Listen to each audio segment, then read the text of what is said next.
Bienvenidos, es tiempo de aprender de la palabra de Dios.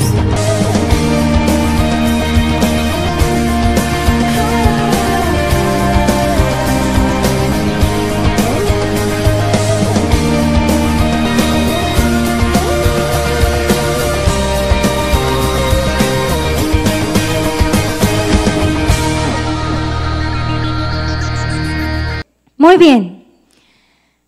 Entonces, hoy tengo el privilegio de compartir la palabra con ustedes, ¿cierto? Y voy a tener aquí a mi mentor y a mi maestro, entonces tengo muchos, pero no, el Señor es bueno. Resulta que cuando Juan me dice a mí que yo comparta la palabra, siempre yo busco al Señor y le digo, Señor, ¿tú qué quieres de que yo hable? ¿Cuál es la necesidad de la iglesia? Y hace mucho tiempo el Señor me puso a hablar acerca de las finanzas. Pero pues yo no. Y fuimos al avance hace poco y entonces un hombre de Dios dio un tema muy impactante acerca de las finanzas y yo dije, esa palabra es para la iglesia. Y el Señor me dice, por eso tú debes predicar de finanzas. Y yo no, definitivamente no. No quiero hacerlo. Pero en obediencia a lo que el Señor me ha dicho, hoy es un tema para hablar de finanzas. Y vamos a hablar de finanzas, ¿por qué? Porque es un tema que no ha sido bien hablado en la iglesia del Señor, ¿cierto? Por lo tanto, nosotros vemos diferentes reacciones al tocar este tema. Cada vez que vamos a hablar de finanzas pensamos que es que nos van a pedir dinero o ese tipo de cosas o de manipulaciones y tenemos un poco de resistencia acerca de eso. Pero el Señor me hablaba mucho de que la iglesia necesita conocer los principios bíblicos acerca del manejo de las finanzas. Porque yo siento que Dios quiere sanar a la iglesia en esa parte financiera. Porque sabemos que nosotros estamos orando por proyectos financieros. Le estamos pidiendo al Señor por un lugar y el Señor va a hacerlo y va a hacerlo de una manera sobrenatural, no para que nadie se gloríe ni nadie diga esto es por mí o por esto, por aquello, sino que Dios lo va a hacer de una manera sobrenatural. Pero también yo creo que Dios va a bendecir a las personas, a la iglesia y lo va a hacer a través de la iglesia. Entonces debemos prepararnos para eso, tenemos que ajustarnos a los principios y a los parámetros de Dios.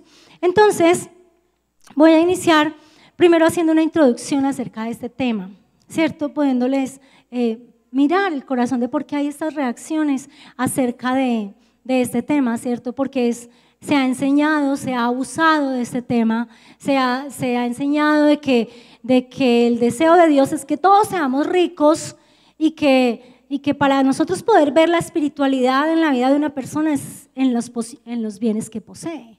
Entonces, si una persona posee bienes, entonces es bendecida por Dios y es muy espiritual, y eso es falso.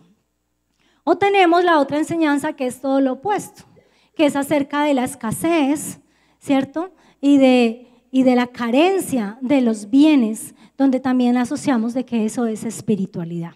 Y eso también está errado. Ninguna de esas enseñanzas es verdadera, ¿cierto? Pero ¿dónde nacen? ¿Dónde nacen esas creencias? Esas creencias nacen en la cosmovisión que nosotros tenemos de nuestra cultura. Nosotros vivimos en un país occidental y el occidental tiene la cosmovisión materialista o secularista, donde habla de que el valor está por lo que tenemos, ¿cierto? Entonces nosotros ponemos el valor en las posesiones o en las cosas que poseemos. Y esa es una cosmovisión de la cultura en la que nosotros vivimos o estamos ubicados, ¿cierto? Entonces, la cosmovisión determina cómo vemos el mundo, forma nuestros valores y nuestros comportamientos y determina la clase de sociedad que edificamos, ¿cierto? Si tenemos una cosmovisión materialista, nosotros siempre pensamos que lo que tenemos es lo que nos da valor, y eso es un error. Cuando nosotros llegamos al Señor y nacemos de nuevo, nosotros somos hijos de Dios y nuestra cosmovisión cambia por una cosmovisión bíblica, donde dice que Dios no es solo creador, que Él es Señor, que Él es soberano y que Él está en todas partes. ¿cierto? Y cuando nosotros venimos a una cosmovisión nueva, nacemos de nuevo, entramos y decimos, Señor, venga a nosotros tu reino y hágase tu voluntad. Entonces, cuando nosotros decimos estas palabras, nosotros nacemos de nuevo y por fe creemos que la palabra es la verdad, que allí está el pensamiento de Dios y que este pensamiento debería afectar todas las áreas de nuestra vida. Y entonces comenzamos a entender que el reino de los cielos es un reino, y si es un reino es real y tiene un gobierno, y como cualquier gobierno tiene un sistema y tiene leyes, tiene principios, tiene una cultura, tiene valores, tiene reglas y tiene ciudadanos. Amén. Y nosotros, cuando nacemos de nuevo, empezamos a ser ciudadanos de este reino. ¿Cómo? A través de Cristo. Filipenses 1:27 dice, sobre todo deben vivir como ciudadanos del cielo, comportándose de un modo digno de la buena noticia acerca de Cristo. ¿Qué quiere decir eso? Que el dinero no es ni bueno ni malo, simplemente hace parte de un sistema y como tú lo uses va a generar un resultado o una consecuencia. Entonces yo les voy a más o menos a ilustrar un poquito con un testimonio. Cuando nosotros llegamos a Pereira, éramos muy jóvenes. Nosotros llegamos y siempre, desde que nos convertimos, hemos servido en el ministerio a los jóvenes. Y todo en Medellín fue el servicio a los jóvenes, lo que para nosotros era una bendición y siempre fuimos como una inspiración para los jóvenes porque siempre estábamos más adelantados que los jóvenes, ¿cierto? Los jóvenes, nosotros éramos los únicos casados, entonces ellos se querían casar. Nosotros teníamos hijos y ellos querían tener hijos, entonces nosotros éramos como, ay, queremos ser como ellos, ¿cierto? Cuando nosotros llegamos a Pereira, pues ya nosotros salimos de trabajar con jóvenes y empezamos a trabajar con todo tipo de personas y la mayoría de las personas que estaban en la iglesia en ese momento que llegamos eran adultos. Y yo les contaba en una ocasión de que fue un choque para nosotros cultural porque pues a mí me miraban como de arriba abajo y decían, usted está como muy joven, ¿usted sí podrá? Porque es que yo llevo 40 años de casada y usted lleva como 15, 20, ¿qué me puede enseñar usted a mí? Y empezó como esa crisis de identidad, ¿cierto? Como esa crisis de, oh Dios mío, sí, no, ¿qué voy a hacer? ¿Qué puedo yo enseñarle a otra persona? Y empezó ya a afectar la forma en la que yo me veía, ¿cierto? La iglesia empezó a crecer y recuerdo mucho que la iglesia empezaron a llegar personas con recursos y eran personas que se acercaban a nosotros y entonces nos invitaban a almorzar. Y cada 8 días nos invitaban a almorzar.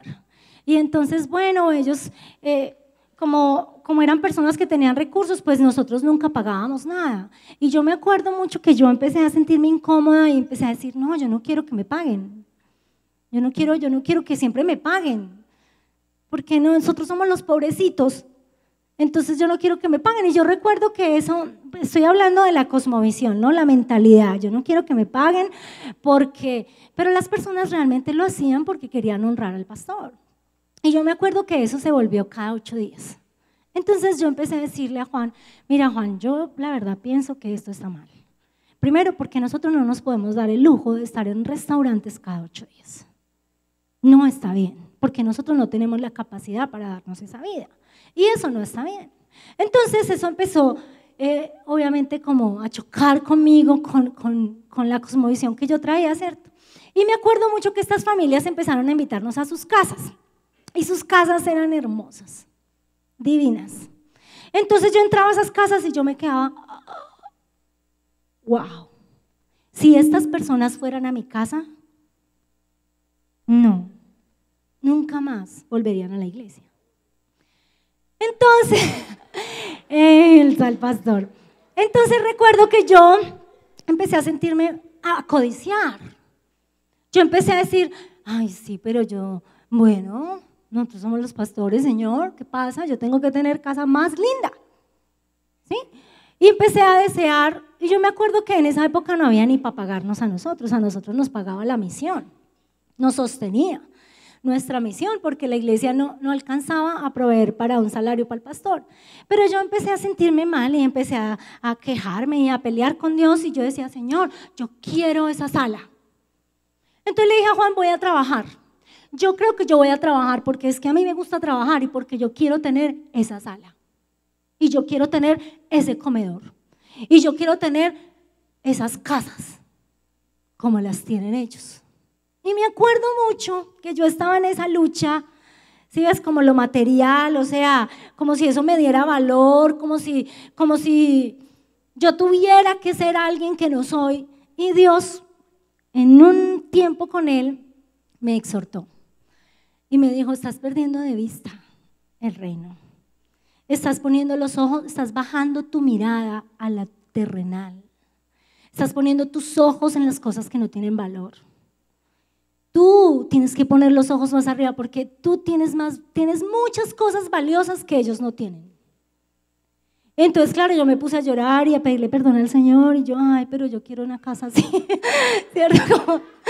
Dios me decía, yo te la puedo dar. Yo puedo dar todo lo que tú quieras, todo lo que tú anheles y deseas, yo te lo puedo dar porque yo soy el dueño de todo. Pero tu motivación está muy incorrecta. Tú estás mal.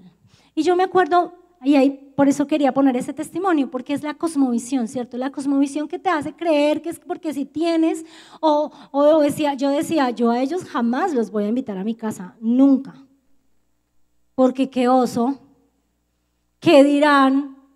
Imagínate hasta dónde llega el pensamiento, porque la cultura de este mundo es lo que nos vende. Nos habla acerca de que tenemos que tener y tenemos que tener para tener valor, y eso es un error. Amén. Entonces, cuando nosotros tenemos el conocimiento de Dios y hablamos de este tema, que es un tema tan difícil de predicar, en serio, que es un tema donde nosotros evitamos hacerlo, ¿cierto? ¿Por qué? Por la manipulación, porque tenemos temor a ser encasillados, por los abusos de los que hemos hablado, pero en realidad Dios me hablaba acerca de la necesidad de educar a la iglesia en este tema de las finanzas. ¿Por qué? Porque si no, entonces si no lo hacemos, vamos a ser responsables. Y tú debes de saber lo que la palabra de Dios dice acerca del manejo del dinero. Amén. Entonces presten atención, que esto apenas es la introducción. Muy bien. Dice, el deseo de mi corazón no es tocar este tema para tocar sus emociones. El deseo de mi corazón es tocar este tema para que la palabra de Dios se haga viva en usted y usted pueda identificar si usted está viviendo bajo los parámetros de la Biblia y bajo el sistema del reino de los cielos. Yo quiero predicar esta palabra para que tú encuentres respuestas de por qué tu vida financiera está como está. De pronto quizás allí es donde Dios te va a mostrar qué es lo que estamos haciendo mal. Amén.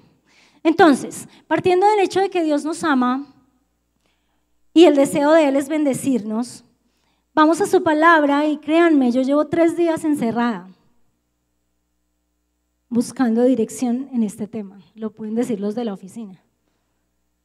Porque es increíble la cantidad de material que tú encuentras de este tema en la Biblia. Hay 2.350 versículos en la Biblia que hablan del tema financiero. Hay 16 parábolas de 38 que hablan de este tema. Entonces mi pregunta es, pero Jesús, ¿por qué quiso hablar de este tema tanto? ¿Cierto? Debe de tener algún interés en especial para que Dios le prestara tanto atención a este tema. Entonces, buscando las razones por qué Jesús quisiera hablar de este tema, encontré algunas. La primera, porque este tema deja ver lo que yo soy.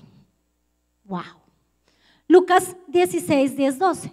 El que es fiel en lo muy poco, también en lo más es fiel. Y el que en lo muy poco es injusto, también en lo más es injusto. Pues si en las finanzas injustas no fuiste fieles, ¿cuánto os confiará lo verdadero? Si en lo ajeno no fuiste fieles, ¿cuánto os dará lo que es vuestro? La forma en la que usted toma decisiones económicas deja ver sus principios y sus valores. ¿Cierto? Nosotros vemos que el tema del dinero en nuestra cosmovisión actual materialista es un problema. Todo es por soborno, todo es por favores, todo es con corrupción, todo son escándalos, ¿cierto? Qué triste ver que el asunto del tema del dinero, eso es lo que refleja lo que son. Pero nosotros somos hijos de Dios y no debería ser así. No debería ser así. Así que si tú sobornas, si tú robas, si tú no pagas los impuestos, si tú mientes en el asunto del dinero, entonces tú no estás bajo los parámetros del reino de los cielos. Y entonces allí no eres hallado fiel. Y deja ver quién verdaderamente tú eres. ¿Cierto? Yo les voy a contar ahí, nosotros tuvimos un episodio hace una semana.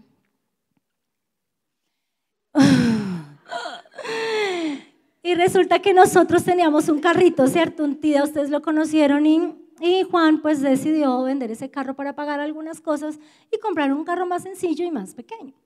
Entonces pues todo, resulta que alguien compró ese carro acá que asiste a la iglesia, pero se lo vendió a la hermana que llegó del exterior de los Estados Unidos y necesitaba un carro automático y como ese era un carro automático pues le servía y estaba perfecto. Pues ella lo compró. Nosotros seguimos en nuestra gestión de comprar nuestro carrito y compramos el carro y pasando una semana de tener el carro nuevo, entonces empezaron a llamar a Juan, este hermano, y le dijo, pastor, qué pena con usted, pero ese carro no lo aseguran. Y entonces Juan, ¿cómo así que no lo aseguran? No lo aseguran porque ese carro fue un salvamento. Entonces Juan Carlos, no dormía. Créame, no dormía. Yo, ay, pero ya, tú no has hecho nada malo, tranquilo, relájate. No dormía. De solo pensar que el nombre de Jesús estuviera en la boca de una persona no creyente. Entonces decía, esta señora que no conoce al Señor va a decir, claro, su pastor vino y me metió un gol. Entonces, mire, por eso, y él no dormía. Entonces buscamos porque mi hermana trabaja con una agencia de seguros. ¿Qué había pasado con ese carro? ¿Por qué a nosotros nunca nos habían dicho que ese carro era robado? Nosotros nos lo aseguraron todo el tiempo que lo tuvimos. Y resulta que el carro había sido un salvamento y no lo habían subido en el momento en que la aseguradora lo aseguró. Y después, entonces ya salió a la luz que ese carro no. Entonces, buscamos. Resulta que la suramericana dijo, bueno, lo aseguramos porque lo tuvimos 2 años, pero el seguro vale 3.600.000. Pero cuando usted es un hijo de Dios y el nombre de Jesús está puesto allí, vea, este hombre no dormía. Y decía, yo tengo que devolverle la plata a esa señora y ese carro, lo que sea. Entonces, bueno, conseguimos la plata, él le devolvió la plata a esta señora y él devolvió el carro al señor que se lo vendió, para que él mire a ver cómo soluciona y a ver si le devuelve la plata, si quiere devolverle la plata. Pero la reputación de nosotros como hijos de Dios no vale 25 millones de pesos, porque es nuestra reputación y porque nosotros representamos al Hijo de Dios. Nosotros representamos un reino. Y es muy triste ver lo que está pasando en las noticias, en la televisión, cuando los medios están buscando los escándalos para sacarlos. Cuando hay un escándalo de un pastor en la televisión, todos debemos dolernos. Porque es muy triste ver, Dios mío, que una persona llegue hasta esos actos y se le olvide que representa un reino y que representa a Jesús. Y cuando lo señalan a ellos, nos señalan a todos nosotros. Y eso me da mucha rabia, ¿cierto? Porque pensamos que todos son así.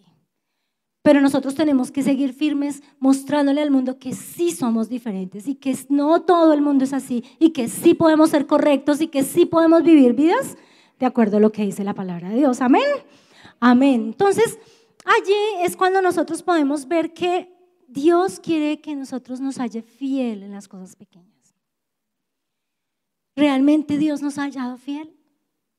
¿Somos fieles en las cosas que Él nos ha entregado? ¿Cómo reaccionas tú? ¿Qué decisiones tomas en la parte financiera para que tú puedas descubrir si realmente tú estás de acuerdo a los parámetros de la Biblia?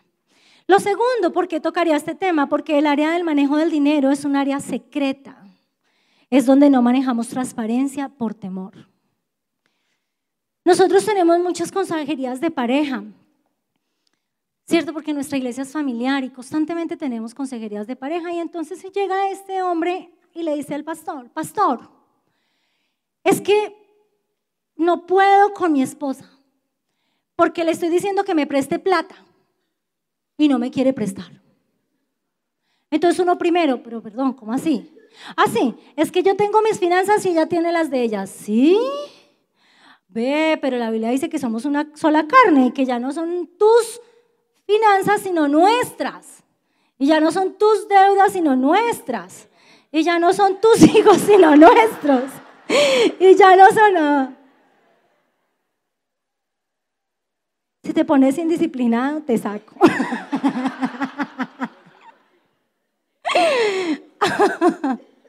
Entonces, imagínate, entonces decimos, ¿cómo así? No. Entonces, bueno, anda el pastor y le llora y le dice que su mujer es terrible porque no le presta la plata. Entonces llamamos a la mujer. Entonces le decimos, ven, pero las finanzas, eso es una sola carne, ¿cómo así? No sé qué. ¿Sí? Y él le dijo, ¿cuántas deudas tiene? Porque todos los días le aparecen deudas y deudas y deudas y ya no más, estoy hasta aquí. Wow. Entonces el tema del dinero es un tema secreto, cada uno tiene sus picardías y entonces todo lo mantenemos oculto, nosotros no buscamos consejo de personas para saber qué decisiones tomar con respecto a esto y por eso Dios tocó el tema del dinero porque debe ser algo transparente. Debemos entender que nosotros cuando manejamos el dinero en una familia, el dinero es de la familia, ¿cierto? Sin importar que lo haga el uno o que lo haga el otro. Tercero, porque también tocaría este tema, porque el tema del dinero compite con Dios. Mateo 6:24 dice, nadie puede servir a dos señores, porque amará al uno y aborrecerá al otro, y nadie puede servir a Dios y a las riquezas. Cuando el Señor está hablando en esta parábola, está hablando y está aseverando esto es al amor a la riqueza. ¿Cierto? Cuando tú amas más el dinero que a Dios, tú pones el dinero en el primer lugar. Y cuando tú pones el dinero en el primer lugar, el dinero se convierte en tu amo. Y el dinero no es nuestro amo, el dinero es nuestro siervo, no nuestro amo. ¿Recuerdan? Nosotros pertenecemos a un reino y el dinero tiene una participación en este sistema, ¿cierto? Pero el dinero no puede ser nuestro amo. Porque es pésimo, además. Cuarto, ¿por qué tocaría también este tema? Porque si nosotros no aprendemos a manejar el dinero en la forma en la que Dios quiere, no pondremos a Dios en el lugar en nuestra vida en la que le tenemos que poner. Y así no vamos a tener la oportunidad de ser compañeros con Él, que es lo que consiste en la verdadera riqueza. Dios no quiere que nosotros lo saquemos a Él de la ecuación. Dios quiere que nosotros lo invitemos a Él, a que Él se haga parte también de las decisiones y de todo lo que nosotros hagamos con su dinero. Amén. Entonces, esa es solo la introducción. Si nosotros entendemos que hay un sistema, entonces estaremos muy interesados en vivir de acuerdo a este sistema. Cuando nosotros nacemos de nuevo, nacemos a este nuevo sistema y nos hacemos ciudadanos, como ya lo habíamos dicho, del reino de los cielos. Y cuando nos hacemos ciudadanos, nosotros adquirimos ciertos derechos, pero también adquirimos ciertas responsabilidades. Gracias a Dios, estas responsabilidades nos van a producir gozo, porque el reino de los cielos consiste en justicia, paz y gozo en el Espíritu. ¿Qué quiere decir eso? Que las cosas que Dios nos ha mandado a hacer a nosotros como responsabilidad deben de producirnos gozo y no carga, ¿cierto? Si nos produce carga, nosotros podemos revisar que algo puede estar pasando en nuestro corazón. Entonces, antes de entrar en las responsabilidades que Dios ha dejado en su palabra acerca de la parte financiera de nosotros, vamos a tocar las de Él. Él dejó 3 fundamentales para que nosotros las entendiéramos. La primera, Él es dueño de todo. Salmo 24:1 dice, de Jehová es la tierra y su plenitud, el mundo y los que en él habitan.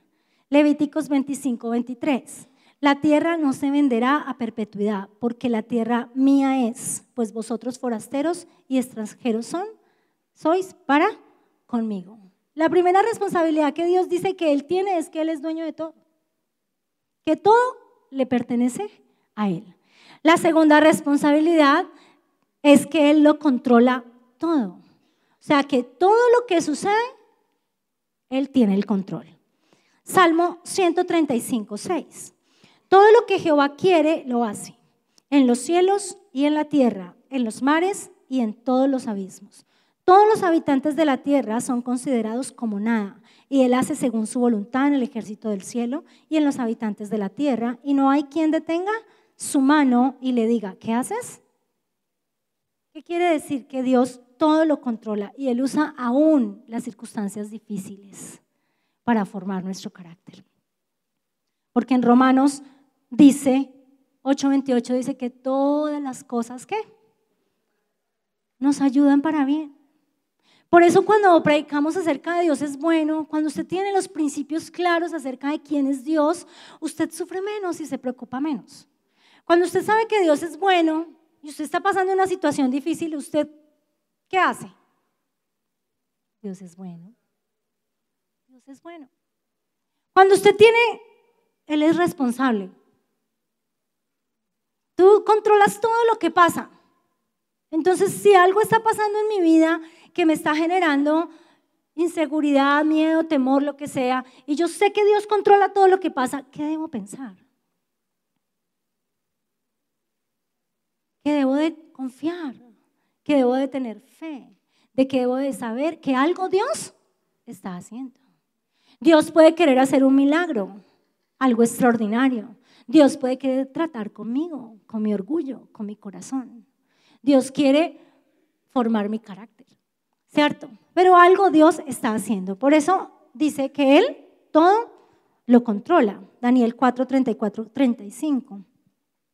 Lo dice así, no somos nadie para cuestionar lo que Él hace. Y tercero, responsabilidad de Dios. Dios dice que Él es proveedor y va a proveer para mis necesidades. ¡Wow! Entonces dice Filipenses 4:19, mi Dios pues suplirá todo lo que os falta conforme a sus riquezas en gloria en Cristo Jesús. Lo que no sabemos es cómo lo va a hacer y allí es donde requiere mi confianza. Dios lo va a hacer a través de un hombre, Dios lo va a hacer a través de una mujer, Dios lo va a hacer a través de los dos. Dios va a suplir nuestra necesidad. Yo recuerdo mucho porque este fue un tema que a mí me costó mucho trabajo entender, ¿cierto? Para mí el principio para hacer dinero era trabajar como una mula porque eso me enseñaron desde pequeña, ¿cierto? Y mi papá desde chiquita nos llevaba a vender de puerta en puerta, nosotros vendíamos cuadros. Y a mí me daba mucha rabia porque no me gustaba, pero me iba muy bien. Y ahora puedo decir, wow, ahí Dios me dejaba ver que yo tengo talento en eso, ¿cierto? Pero yo me acuerdo mucho cuando yo me casé con Juan, nosotros somos opuestos. Entonces, nosotros pasamos crisis económicas, muchas crisis económicas. Y yo recuerdo una de ellas y llegamos a la casa y no teníamos qué comer. Y Juan llega y me dice, bueno, entonces monta la olla. Y los niños les dice, siéntense en la mesa. Vea, yo me fui a montar la olla, pero yo tenía la ira aquí. Y yo decía, este tipo está loco. Este tipo se cruzó ya, o sea, esto es un descaro total. Él cree que es que Dios le va a abrir el cielo y le va a mandar la comida del cielo. Bueno, yo ahí refunfuñaba, pero puse la olla pensando, vamos a ver cuánto aguanta. Entonces, pero yo tenía mucha ira y ya en mi mente yo maquiné y dije, no, yo ya mi mamá siempre tiene, mi mamá, no. Entonces, tú no puedes hablar.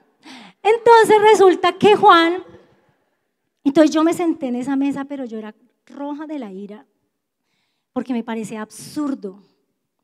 Y él decía, Dios va a proveer, Él va a hacer un milagro. Yo no sé, él tenía una convicción.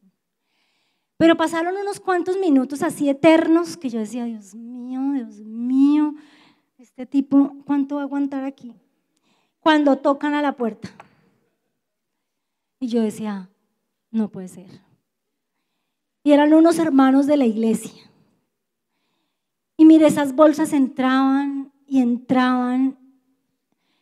Mercado que nunca habíamos hecho de casados. Y esas bolsas entraban y yo lloraba. Yo decía, wow. No, eso no puede ser. Y Juan tiene esa característica. Juan sabe quién es su proveedor. Juan es increíble, él no se descompone. Yo No, él ha contado miles de veces. Yo pido prestado, hasta que aprendí. Y ya como yo veo que Dios siempre le da, le provee, hace milagros, cosas extraordinarias, Él dice, Dios lo va a hacer, y yo, amén, amén, amén. Seguro, mi amor, yo no voy a discutir. Porque si algo Él sabe es que Dios es su proveedor. Cuando uno no sabe que Dios es nuestro proveedor, tenemos problemas. Porque viene la angustia, viene que nosotros entonces metemos, nosotros no dejamos a Dios actuar, sino que metemos la mano y Dios le dice, solito, váyase, mijito, estréllese. Cuando se canse de estrellarse, entonces a ver si viene y reconoce que yo soy su proveedor. Y yo le dije a usted que yo iba a suplir para sus necesidades. Y en vez de nosotros estar orando para que Él supla nuestras necesidades, estamos quejándonos y maldiciendo y diciendo, mejor dicho, o buscando como yo, la supermujer, ¿cierto? Voy a proveer. Entonces, eso es algo que el Señor se compromete a hacer, que Él es responsable, que Él es dueño, que Él lo controla todo y por último, que Él va a proveer. Entonces, wow. Entonces, ¿cuáles son las nuestras? Las nuestras son, primero, somos administradores. ¿Qué quiere decir? Que no tenemos nada, no somos dueños de nada. No somos dueños sino administradores, o sea, el que cuida los bienes de otro. ¿Dónde dice eso? 1 Corintios 4:2. Ahora bien, se requiere a los administradores que cada uno sea hallado fiel. Y muchas de las parábolas en las que Jesús habló acerca del dinero, tocó la palabra fiel. ¿Y qué es una persona fiel? Dice, la persona fiel es aquella que cumple sus promesas y mantiene su lealtad, aun con el paso del tiempo y las distintas circunstancias. El no tener claro este principio es lo que nos lleva a tener valores incorrectos, actitudes incorrectas, por lo tanto, tomamos decisiones incorrectas. ¿Como cuáles? Como tomar deudas. Cuando nosotros tomamos deudas y no tenemos cómo pagarlas, estamos acarreando muchos problemas, ¿cierto? ¿Por qué nos vamos a hacer esclavos de esas deudas? Y lo que pasa con la deuda es que usted nunca paga la deuda, usted solo paga interés, interés, interés. O sea, que eso no se detiene. Por eso es que nosotros tenemos que pedirle al Señor que podamos ser buenos mayordomos, porque de esa manera entonces Él cómo no nos va a confiar lo más si somos buenos administradores en lo poco, ¿cierto? A veces nosotros vemos, bueno, vamos a hacer con la otra que allí se junta todo. La segunda responsabilidad es el trabajo. Dios creó el trabajo para nuestro beneficio y nos dignifica. Todos los trabajos son importantes y no hay uno mejor que otro. Dios nos dio a todos habilidades y nos dotó y nos capacitó para hacer esto. Si usamos lo que tenemos, el Señor lo hará prosperar. Génesis 39, 2, 3. Dice, Jehová estaba con José y fue un varón próspero y estaba en la casa de su amo, el egipcio. Y vio su amo que Jehová estaba con él y que todo lo que él hacía, Jehová lo hacía prosperar. ¿Quién es el que hace prosperar nuestro trabajo? El Señor.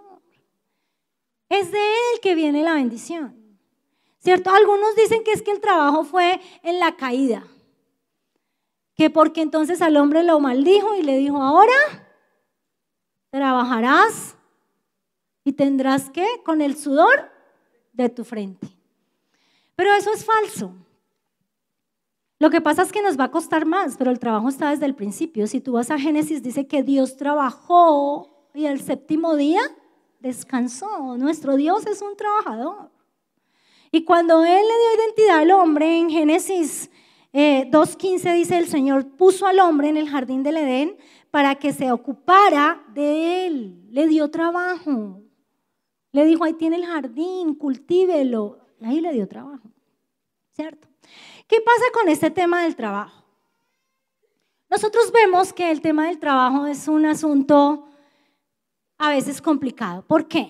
Porque nuestras expectativas están muy altas o cuando nosotros venimos de una cosmovisión como la del mundo tan materialista y llegamos al reino de los cielos, el Señor empieza a formar nuestro carácter. Y nos empieza a enseñar que la riqueza proviene de Él y no de nuestra astucia, ¿cierto? No de lo que se vive en el mundo, ¿cierto? De lo que Juan decía, que el vivo vive del bobo. Entonces a veces llegamos de ese sistema y entramos al del Señor y muchas veces queremos trabajar y nos damos cuenta que hay personas que se ganaban muchos millones ahí cuando no conocían al Señor y llegan al Señor y dicen, no, ¿qué tal? Yo no voy a trabajar por un mínimo. ¿Qué tal? Y resulta que esa persona quiere ganarse los mismos millones que se ganaba antes y Dios le quiere enseñar algo diferente. Entonces empiezan a frustrarse y empezamos a ver que se desesperan. En vez de nosotros ir y decir, bueno, Señor, si tú no me has dado actitudes, cualidades, habilidades para trabajar, entonces dime qué es lo que yo debo hacer. Porque yo veo mucha gente trabajando en cosas tan sencillas y Dios los bendice tanto, ¿cierto? Y lo disfrutan. Pero a veces cuando tenemos ese choque, entonces yo recuerdo mucho que cuando nosotros nos casamos con Juan, yo ganaba más que Juan. ¿Cierto? Yo tenía mi chequera, mis tarjetas de crédito, yo trabajaba en ventas porque mi papá me enseñó muy bien a trabajar, entonces yo ganaba bien. A Juan fue un niño de clase alta, todos sus papás se lo dieron, entonces él cuando llegó al Señor tuvo un choque, ¿cierto? Tuvo que empezar a trabajar y él tuvo que aprender a trabajar porque el papá le daba todo. Entonces él quería encontrar trabajos donde le dieran mucho. Y yo me acuerdo que entonces él empezó a trabajar y es que no me voy a retirar porque eso no es para mí. Entonces en una ocasión hablamos, le dije, es que Dios quizás quiere empezar por lo pequeño, no porque Él te quiera que tú te quedes pequeño, porque Él está probando tu corazón. ¿Qué tan dispuesto estás tú para empezar de cero y creerle a Dios que Él puede prosperar algo que tú hagas? Y ustedes recuerdan el primer trabajo que tuvo Juan fue en una plaza de mercado haciendo aseo, barriendo la basura que tiraban los ricos con los que él se sentaba en los hoteles más finos de Bogotá. Eso es muy humillante. Pero él sabía que Dios estaba formando su carácter. Él sabía que él no se iba a quedar ahí. Pero cuando él lo hizo, yo que lo vi hacerlo, él recibía 5,000 pesos que decía, gracias Señor, iba y se lo daba a sus hijos. Y en ese pequeño trato, porque fue un trato para él, una formación, Dios lo levantó. Porque después le dio un trabajo en ventas y él es muy bueno también. Y después ya fue el mejor vendedor y después ya él ganaba muy bien. Pero yo lo vi con sus ojos, yo no sé que hay personas acá que quieren trabajos altos donde ganen millones y Dios no ha permitido que tú llegues a eso porque tú no vas a saber manejar los recursos que Dios te dé. Si tú quieres y crees que tú perteneces a este reino y eres ciudadano, si Dios te ha dado algo, empieza con eso pequeño y créele y pídele a Dios que te dé ideas, que te dé creatividad, que te diga a dónde ir, porque Dios es el dueño de las ideas. De las ideas. Yo he encontrado testimonios de que hay gente que le pagan por solo la idea. Entonces usted va y le pide, Señor, dame ideas, y entonces yo después voy y las vendo. Y así hago plata, vea, esa es una buena idea. ¿No? Entonces el trabajo es nuestra responsabilidad. Dios va a proveer a través de nuestro trabajo. Tercero, responsabilidad es el contentamiento. Aprender a estar contentos o satisfechos con lo que tenemos. Si en la abundancia o en la escasez, debes confiar en los momentos difíciles. Filipenses 4:11-13 dice, no lo digo porque tenga escasez, pues he aprendido a contentarme cualquiera que sea mi situación. Sé vivir humildemente y sé tener abundancia. En todo y por todo estoy enseñado, así para estar saciado como para tener hambre, así para tener abundancia como para padecer necesidad. Todo lo puedo en Cristo que me fortalece. ¡Wow! Debo de aprender a estar contento con lo que tengo. Porque lo contrario al contentamiento es la queja. Y miren, hay personas, yo me acuerdo mucho, o sea, uno ve tantas cosas. Hay personas que tienen situaciones económicas, pero las tienen por su actitud. Hay personas que nunca son agradecidos con lo que tienen y siempre se están quejando de lo que tienen y quieren más. Hay personas que muchas veces no solamente viven quejándose, sino que cogen y le ponen la carga a otro. ¿No ha visto personas que todo el tiempo dicen, ay no, qué difícil, y no tengo con qué comer, y no tengo para mis hijos, y no tengo? Entonces el que lo escucha es movido a misericordia, ¿cierto? Entonces le da. Y debemos ser movidos a misericordia y siempre dar. Amén. Pero cuando tú ves que esa persona es la misma condición todo el tiempo, y todo el tiempo es la misma condición, es porque su mentalidad está allí. Su mentalidad está a que le den, a que siempre le den. Usted no ha visto que a veces, y yo tenía esa mentalidad, yo me acuerdo que todo lo quería barato. ¿Y cuánto vale? No, bájele más, bájele más, regálemelo. Terrible. Yo me acuerdo, yo aprendí mucho aquí hay personas que me han enseñado mucho, que es, pastora, cómprese algo. No, oiga, yo con eso compro huevos, leche. Y siempre era la mentalidad que no me compraba nada porque pensaba que mejor lo invertía. Y a veces Dios dice, yo le quiero dar. A veces Juan me dice, te quiero regalar un vestido. No, porque qué tal, esa muchachita por allá, hay que ahorrar. Y no me lo daba a mí. Ay, yo me acuerdo una vez qué pasó. Imagínense, pues, estábamos en PriceMart. Es que los testimonios son muy poderosos, ¿cierto? Estábamos en PriceMart, yo me acuerdo, y entonces llega y dice, Juan, mira mi amor, ve, esos tenis están en promoción, ¿quieres unos? Y yo, no, ¿cómo se le ocurre? Yo no necesito tenis en este momento. Pero yo sí los quería porque me parecieron muy lindos. Entonces se voltea ahí mi sobrina, estaba ahí mi sobrina y le dice, Marcelita, ¿quieres unos tenis? Y ella, sí, claro, chévere. Y yo, ay, no, ¿cómo así? No puede ser. Y yo, calladita. Y yo por ahorrarle a este y este no me los da a mí, si se los da, ¿cómo le ocurre? Por la mentalidad. Entonces por eso cuando me dice, ¿quieres un vestido? Claro, mi amor. Si me lo estás ofreciendo es porque tienes con qué pagarlo, ¿cierto? Entonces a veces, miren, lo que uno hace por la mentalidad. No debemos compararnos con otros. Porque a veces nosotros no estamos contentos porque estamos, pero mirad aquel. Pero ese lleva 3 meses y llegó en la inmunda y mírelo. ¿Y por qué a este sí lo bendices y a mí no? ¿Y por qué a aquella sí, por qué no? ¿Qué es eso? ¿Cierto? No podemos estar contentos cuando nuestro corazón no está sano, no está saludable. Debemos de quitar la mentalidad de la lotería. ¿Sí o no? Es cuando no, es que me voy a ganar. Cuando yo tenga dinero, usted le va a dar a los pobres, usted va a sembrar, usted mejor dicho, cuando usted tenga dinero. Pero usted siempre piensa que va a tener es ya de una la lotería, o sea que se los va a ganar todos. Y déjeme decirle que no se los va a ganar. Dios le ha dado dones a personas para hacer riquezas. Pero cuando usted ve a esas personas, generalmente esas personas tienen la cualidad de engrandecer a otros. Cuando usted ve personas, usted ha visto esas personas que tienen plata y que son unos tacaños. Que uno va y le pregunta al hijo y dice, mi papá es un tacaño y lleno de plata. Y le duele darle al hijo para cualquier cosa, o sea, pero están llenos de plata y no saben que la Biblia dice que de pronto el ángel de la muerte llega esa noche y le dice, bueno, esta noche te vas conmigo. Y la plática hay que repartirla. Se va a quedar en las manos que uno menos piensa. No, guardemos nuestro corazón. Hebreos 13:5 dice, sean vuestras costumbres sin avaricia, contentos con lo que tenéis ahora, porque Él dijo, no los desampararé ni los dejaré. Wow.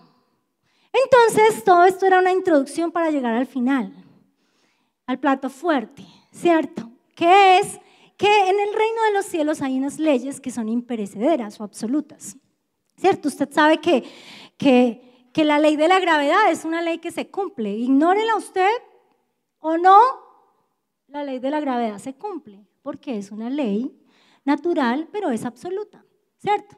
¿Quién la vence? Pues la ley de la aerodinámica, pero también tiene que ser algo mayor. Entonces, una ley es cuando es establecida por una autoridad superior y generalmente es puesta para la justicia. Las leyes son dadas por Dios y son dadas para bendecirnos. para que nos parezcamos más a Él. Y si nosotros decidimos ignorarlas, no vamos a perder la salvación. Simplemente no vamos a disfrutar de ellas. ¿Cierto? Y qué triste. Yo quiero disfrutar de todo lo que Dios tenga para mí. Amén. Entonces vamos a ver 4 leyes para finalizar. La primera. ¿Voy muy rápido? Es que imagínense 2350 versículos, es como difícil, ¿sí? La primera es devolver. La ley de devolver. Devolver a Dios lo que le pertenece a Dios. La primera persona que descubrió el gozo de devolver fue Abel, ¿cierto? Nosotros ya lo vimos en una predicación pasada. Usted va a ser bendecido si usted le devuelve a Él lo que le pertenece a Él. Si lo retornas, Él sabrá que tú entiendes que Él es el dueño de todo y que va a hacer que nunca jamás te falte lo que necesitas. Si tú me devuelves a mí lo que me pertenece, yo voy a hacerme cargo de que siempre prosperes en esto. Si tú me devuelves a mí lo primero y lo mejor, yo podré confiar en lo mayor. ¡Wow! El Señor dejó el devolver, que es a lo que nosotros le llamamos diezmo, es la ley de devolver algo que le pertenece a Él. Nunca ha sido nuestro, porque todo es de Él. Simplemente Él te da el 100% y te dice, dame el 10%. Pero Él te dice, dame el 10% porque Él quiere mantener tu corazón, de que Él sea siempre el primero en tu corazón. ¿Cierto? Recuerda que yo soy el dueño de todo. Recuerda que tú no tienes nada. Recuerda que tú eres un administrador. Y yo te voy a dar estos 100 para que tú me devuelvas el 10 y te quedes con 90. Y con esos 90 hagas y lo disfrutes. Cuando yo tengo ese concepto, eso es un principio. ¡Wow! Donde dice Él, si tú me das el primer lugar a mí y me devuelves lo que me pertenece, yo siempre te prosperaré en esto. Y yo sé que este tema no es un tema, como les digo, que nos guste tocar mucho, ¿cierto? Se tocan las escuelas, se toca porque hay que educar a la iglesia, pero no lo estamos haciendo por nosotros.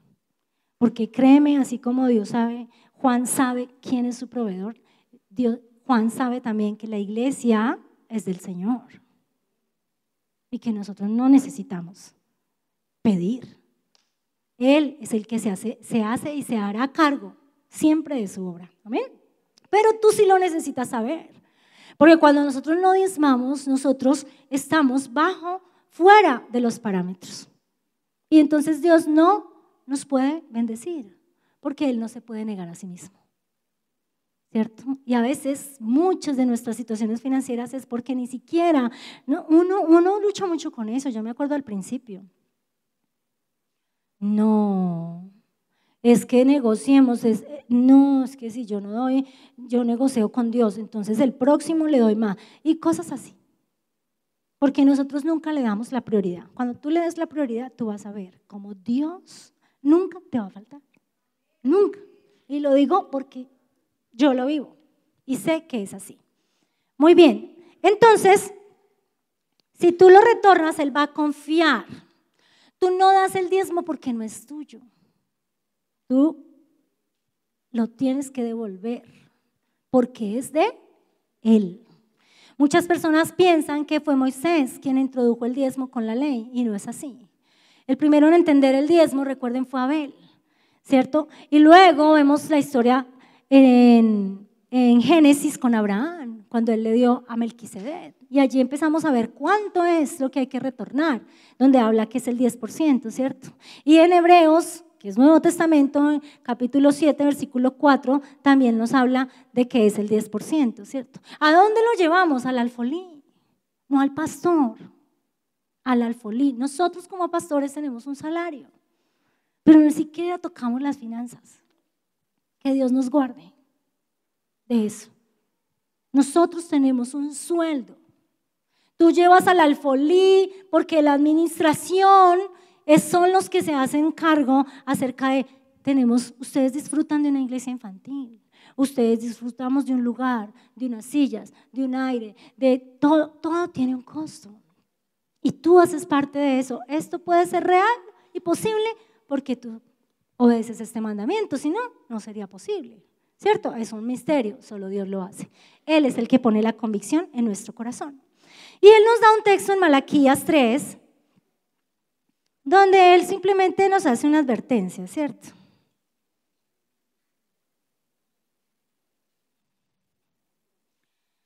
Malaquías 3 desde el verso 6 dice así: porque yo Jehová no cambio, y por eso, hijos de Jacob, no habéis sido consumidos desde los días de vuestros padres, os habéis apartado de mis leyes y no las guardáis, volveos a mí, y yo me volveré a vosotros, ha dicho Jehová de los ejércitos. Mas dijiste, ¿en qué no nos hemos vuelto? ¿En qué hemos de volvernos? Entonces el versículo dice, ¿robará el hombre a Dios? Pues vosotros me habéis robado. Y dijiste, ¿en qué te hemos robado? En vuestros diezmos y en vuestras ofrendas. Malditos sois con maldición, porque vosotros, la nación toda, me habéis robado. Traed todos los diezmos al alfolí y haya alimento en mi casa. Y probadme ahora en esto, dice Jehová de los ejércitos. Si no, os abriré las ventanas de los cielos y derramaré sobre vosotros bendición hasta que sobre y abunde. ¡Wow! Entonces él habla ahí acerca cuando nosotros lo retenemos, ¿cierto? Y habla de las consecuencias. Pero también dice que si nos volvemos a Él, ¿qué va a hacer? Va a abrir las ventanas de los cielos y va a derramar la bendición sobre nosotros. Esa es la primera ley. La segunda ley es sembrar. Sembrar es tomar semilla y ponerla en el lugar correcto para que crezca. Y en algún momento voy a recoger. Sembrar es intencional. Cuando yo siembro, generalmente usted ve las semillas son pequeñas. No tienes que sembrar cosas muy grandes. Dice, las semillas son pequeñas, sembramos algo pequeño, pero siembra, porque si no siembras, no cosechas nada. Muchos diezmadores se quejan de que no reciben porque pensamos que diezmar es sembrar. Y no es así, recuerda, es devolver. El diezmar es devolver. Lo que sembramos, sí vamos a cosechar. Y vamos a 2 Corintios 9, del 6 al 11. Donde Pablo felicita a los de Macedonia porque sembraron y les dijo que el Dios de toda gracia les da abundantemente para que siempre tengan lo suficiente y siempre tengan más semilla para sembrar. Siembra de acuerdo a lo que Dios pone en tu corazón. No es algo impuesto, no manipulado, es nacido de tu corazón y es puesto por Dios, no por otra persona. ¿Cierto? Allí ponla en el lugar correcto. Sembrar, hay muchas formas de hacerlo, pero nosotros damos testimonio y hace poco estuvo nuestra hija de regreso acá y sentó al papá y le decía, papi, yo quiero darte las gracias. Yo quiero darte las gracias porque yo allá he visto cómo me han bendecido. Y yo veo que me han bendecido porque yo estoy recogiendo de lo que tú has sembrado. Nosotros hemos tenido varias personas viviendo en nuestra casa. Hemos tenido un misionero. Hemos tenido a Juanes, ahora tenemos a Marcela. Y nosotros tratamos de sembrar en ellos porque sabemos que sembramos en la vida de ellos, pero sabemos que nuestros hijos en algún momento recogerán todo lo que hemos sembrado en ellos. Juan es muy generoso, es muy extremadamente generoso, pero ahorita les voy a hablar de eso. Sí. Entonces recuerda, nosotros tenemos nuestra hija en el exterior y realmente no tendríamos la forma de tenerla, no tenemos los recursos. Pero Dios ha sido tan fiel. Una persona aquí en la iglesia de la nada que ella no conoce, se acercó a ella y le dijo, yo quiero sembrar para tus estudios. Y yo te voy a sembrar mensualmente tanto dinero. A Sara, y Sara ni lo conocía. Y Sara fue, mami. Y yo, ay, mi amor, eso es un milagro. El Señor tocó el corazón de esa mujer. Porque recuerdas que Dios es el que dice. Dios es el que te dice dónde sembrar. Seguramente ella ha sembrado porque está pensando que si siembra en nuestra hija va a recoger en sus hijos, o no sé. ¿Cierto? Pero cuando tú siembras, tú sí siembras intencional y tú sí esperas recoger. Muy bien. Tercero, ley, el dar. ¿Cuál es la diferencia de dar y sembrar? Sembrar es lo que tú haces en fe y no es tu semilla lo que trae la cosecha. Es la fe que pones en la semilla lo que trae la cosecha. Y entonces tú esperas la cosecha. Por el contrario, el dar, tú no esperas nada de vuelta. El dar tiene que ver con la generosidad. El dar es una expresión de adoración, de alabanza, de servicio, de generosidad. La Biblia nos dice que hay ventajas en el dar. Hechos 20:35 dice, es más bienaventurado dar que recibir. Proverbios 11:24 dice, hay quienes reparten y les es añadido más. Hay quienes retienen más de lo que es justo, pero vienen a la pobreza. La palabra de Dios dice que debemos dar a las viudas, a los huérfanos, a los pobres. Y en Proverbios 19:17 dice, Dios nos invita a prestarle a Él. Cuando tú le das a alguien que no te puede devolver, tú le estás prestando a Dios. Y dice la palabra que Él te lo va a pagar. ¡Wow! Tremendo, ¿no? Cuando hablamos de dar, hablamos de la generosidad. La generosidad también es una característica de Juan. Yo pienso que, no sé, los que lo conocen, lo digo es porque a mí me cuesta, ¿cierto? A veces cuando llegan a la casa, yo soy, ay Dios mío, el mercado. Juan les da de todo, les saca todo. Y las personas ya están repletas y es ahí como, ya, no, mira, ya yo, ay sí, ya, no, mira, no mentiras. La generosidad es una característica que debería ser una característica de nosotros, ¿cierto? El dar sin esperar que nos devuelvan. Y la última es prestar. ¡Oh! Prestar. No, prestar. No, ella dice que uno no debe prestar. Wow. Dice prestar para incrementar valor y dignidad. Salmo 112:5. El hombre de bien tiene misericordia y presta. Gobierna sus asuntos con juicio. El Salmo 15:5 dice, quien su dinero no dio a usura, ni contra el inocente admitió cohecho, el que hace estas cosas no resbalará jamás. No participa de la usura, no presta con interés. Es algo que nosotros tenemos que cuidar, ¿cierto? A veces, cuando se prestan entre hermanos, que nosotros hemos recomendado, cuando tú prestes es porque tú estás dispuesto a que no te lo devuelvan. Así como dice acá. Cuando tú quieres incrementar valor y tú ves a un hermano en una situación difícil y esa persona se acerca y te dice que le prestes, si tú quieres agregar valor en esa persona, préstalo. Pero no lo prestes con intereses, porque eso es usura y entre hermanos no debemos hacerlo. Y si no, no lo prestes. Y si se lo vas a cobrar, tampoco lo prestes. Porque entonces acá viene donde el pastor, vea que el hermanito fulano me debe tanto. Y es como si resuélvame el problema y uno es como, ay Dios mío, ¿qué problema? Y hemos visto problemas, gente irse de la iglesia por eso. Entonces si lo vamos a hacer, recuerda que eso es un principio claro, pero si tú vas a agregar valor, si tú vas a prestar para que alguien pueda salir del lugar en el que está y esa persona Dios la va a levantar y esa persona te lo va a retornar, pero que tú no estés esperando que lo haga. ¿Amén? Muy bien. Dice, no participemos de la usura ni de los intereses cuando prestas, no esperes que te lo paguen. Bueno, entonces si es así, ¿por qué no lo das? Entonces, ¿por qué? Porque es una oportunidad de ver la fidelidad. Y cuando tú prestas, tienes la oportunidad de ver crecer a otro y tú vas a prestar a muchos y no vas a pedir prestado. Mateo 25, del 34 al 40.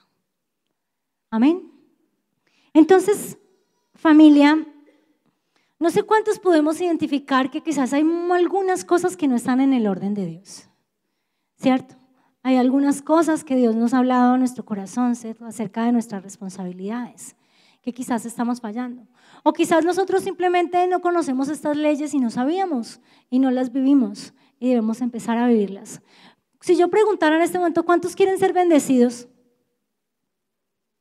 Todos levantamos la mano, ¿cierto? Si nosotros acudimos al carácter de Dios, Dios es bueno, Dios es el dueño de todo, Dios todo lo controla. Dios dijo en su palabra, yo voy a suplir tus necesidades. Entonces en esa perspectiva, entonces nosotros, ¿qué está pasando, cierto? Debemos alinearnos con el reino de los cielos y pedirle al Señor que podamos poner en orden todas aquellas cosas que no están bien. Amén. Entonces vamos a cerrar nuestros ojos y vamos a pedirle al Espíritu Santo de Dios, que sabe todas las cosas y que conoce. Y quizás tú viniste y tienes una situación económica pasando alguna necesidad o una lucha, o estás cansado de luchar, o estás cuestionando a Dios en esta área, o estás enojado porque no ves las respuestas de Dios. Yo quiero que tú cierres tus ojos ahí donde tú estás, porque yo creo que hoy también es un día de arrepentimiento, un día de pedir perdón, un día de rendirnos y decir: sí, Señor, ¿yo qué hago tratando de hacer algo que no puedo hacer, que solo tú puedes hacer? Yo también creo de tener una expectativa por lo sobrenatural. Yo creo en los milagros. Creo que Dios puede hacer un milagro. Creo que Dios puede dejarte ver quién es Él en ese milagro. Pero si no tienes expectativas por el milagro, así como Juan lo tenía sentado en esa mesa, él esperaba un milagro y el milagro llegó. Y yo tuve que ver cómo sucedía, pero en el fondo fue una cachetada para mí, porque nunca esperé que pasara. Pero Dios me enseñó, y quizás tú necesitas un milagro. Tú necesitas una intervención divina, pero tú necesitas poner en orden esta área de tu vida. Y vamos a adorar al Señor, y mientras adoramos al Señor, yo quiero que tú hagas una oración ahí donde tú estás. Señor, ¿cuántas cosas no están en orden? Yo sé y tengo una expectativa de que algo grande va a suceder, Señor. Tengo una expectativa de que estamos prontos a ver el milagro que estamos esperando, Señor. Pero tengo también la convicción de que tú lo vas a hacer a través de la iglesia, Señor. A través de cada vida en este lugar, Señor. Señor, te pedimos perdón porque vivimos bajo la cosmovisión de este mundo, Señor. Un mundo materialista donde ha hecho que nosotros le demos valor o creer que tenemos valor por lo que tenemos, Señor. Y no bajo la cosmovisión bíblica, la del reino de los cielos, Señor. Donde necesitamos depender de ti, Señor. Donde tú eres el dueño de todo. Donde tú eres Señor. Abre tu boca y dile: Señor, enséñanos el sistema de tu reino. Reconocemos el día de hoy que hay un sistema y que no lo entiendo completamente, pero que sé que tus principios tú los pusiste ahí en tu palabra para mi crecimiento, para darme una vida de gozo, para enseñarme cómo opera el sistema del reino de los cielos, de manera que podamos aprender a crear valor en las personas. En un mundo donde las finanzas, Señor, es el Señor, el dueño, el amo. Te pedimos, Padre, que tú puedas hablar a nuestro corazón, que podamos identificar las cosas que no estamos haciendo bien. Pedimos perdón por cada forma en la que no entendemos tu reino. Te pedimos perdón por dejar que el dinero sea nuestro maestro. Rompemos la mentalidad de pobreza, de escasez. Rompemos la cosmovisión materialista de nuestra cultura. Nos disponemos a aprender y a vivir de una manera que te glorifique a ti, Señor, y podamos crear valor para otros en este mundo, Señor. Gracias, Señor. Nos presentamos como iglesia, Señor, en obediencia a lo que tú, Señor, me pusiste en el corazón. Yo oro para que tú traigas libertad financiera, Señor, para que tú quites todos los paradigmas, Señor, toda la mentalidad, Señor, que nos tiene atados, Señor, toda mentira, todo engaño del enemigo, Señor, en esta área, Señor, y nos podamos soltar en tus manos y creer que tú eres nuestro dueño, nuestro Señor, nuestro soberano, que tienes el control de todas las cosas y que nada se va a salir de tu control, que tienes cuidado de mí, de mi hogar, de mis hijos, de mi familia, Señor, de la iglesia. Gracias, Señor. Y en mi dolor he visto tu amor hacia mí.